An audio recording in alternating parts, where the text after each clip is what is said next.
dimulai dengan diperlihatkannya seorang pria tua bernama Kakek Sugiono. Saat itu dia melihat seorang wanita yang berjalan sendirian di tengah hutan. Kakek Sugiono kemudian mencoba mendekat. Ternyata wanita itu sedang berbicara dengan seekor ular raksasa. Di tempat lain, ada seorang pria yang bernama Slamet. Dia sedang melakukan perjalanan menuju desa guna mencari sebuah rumah untuk atasannya di kantor. Sang atasan itu bernama Wahono. Slamet dan Wahono menaiki sebuah perahu untuk menuju ke lokasi yang dimaksud. Di dalam perahu itu juga tampak seorang wanita cantik yang merupakan seorang pemandu wisata. Namanya adalah Putri. Sepertinya Wahono mulai tertarik dengan kecantikan Putri. Berbeda dengan Slamet, dia lebih tertarik dengan seorang penumpang wanita di dalam perahu itu. Akhirnya Slamet dan wanita tersebut melakukan adu ketangkasan di dalam sebuah kamar kosong.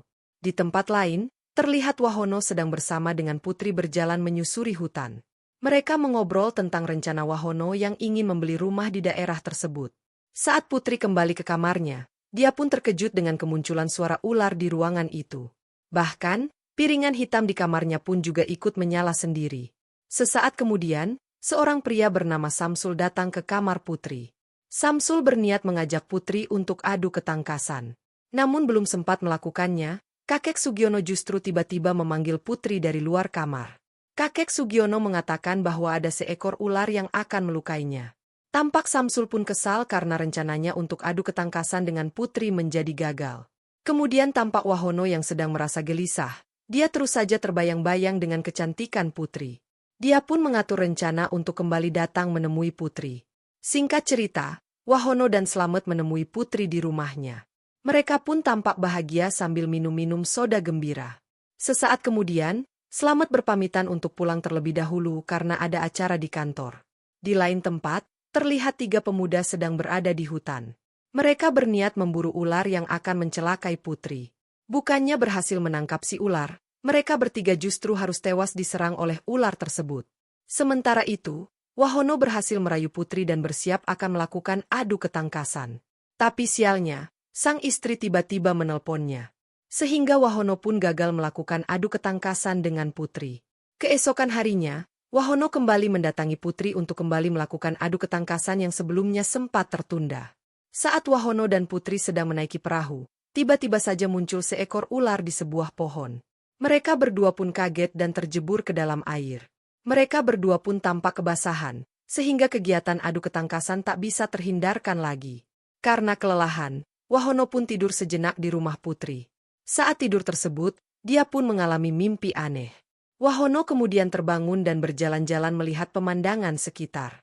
Tapi tiba-tiba, Wahono terkejut saat dirinya tanpa sengaja melihat Putri yang sedang mengobrol dengan seekor ular raksasa. Wahono yang merasa Putri sedang dalam bahaya, berniat mengusir ular raksasa itu. Si ular yang tampak terganggu dengan Wahono, kemudian akan mencoba menyerangnya. Tapi ular raksasa itu pun langsung dihentikan oleh Putri. Setelah itu, mereka berdua justru melakukan adu ketangkasan di kamar Putri. Esok harinya, Wahono dan Putri kembali bertemu di tengah hutan.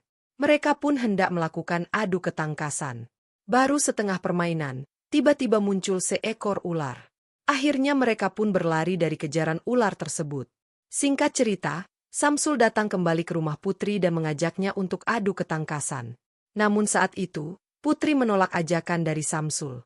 Samsul yang kesal dengan sikap Putri, dia pun pergi ke hutan untuk menghabisi ular peliharaan Putri. Tapi lagi dan lagi, dia pun harus tewas di tangan ular tersebut. Di rumah Putri, terlihat Wahono yang sedang tertidur. Dia kembali mendapatkan mimpi aneh. Dalam mimpinya, terlihat seorang wanita yang sedang diselingkuhi oleh suaminya. Terlihat juga anak mereka tewas tenggelam saat menaiki perahu. Saat Wahono terbangun, dia mencoba menceritakannya kepada Kakek Sugiono. Kakek Sugiono pun menjelaskan bahwa yang dilihat Wahono dalam mimpinya itu merupakan adik dari Kakek Sugiono. Dan anak kecil tersebut adalah keponakan Kakek Sugiono. Kemudian Putri menyuruh Wahono untuk segera pergi dari rumahnya. Namun tiba-tiba, ular besar itu kembali muncul dan menyerang Wahono. Putri pun memohon kepada ular tersebut agar melepaskan Wahono. Di tempat lain, istri Wahono yang bernama Dewi, rupanya sudah mengetahui kabar perselingkuhan suaminya. Ia berniat menyusul Wahono dan diantar oleh Slamet.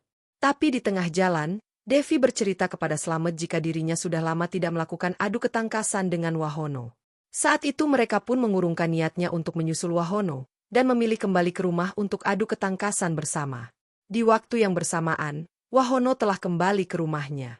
Secara tidak sengaja, dia pun melihat Slamet sedang melakukan adu ketangkasan bersama dengan istrinya.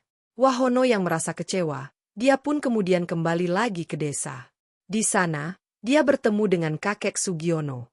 Wahono menceritakan jika keponakan kakek Sugiono yang terjebur dari perahu yang ada dalam mimpinya itu, adalah Wahono sendiri yang kini sudah tumbuh dewasa.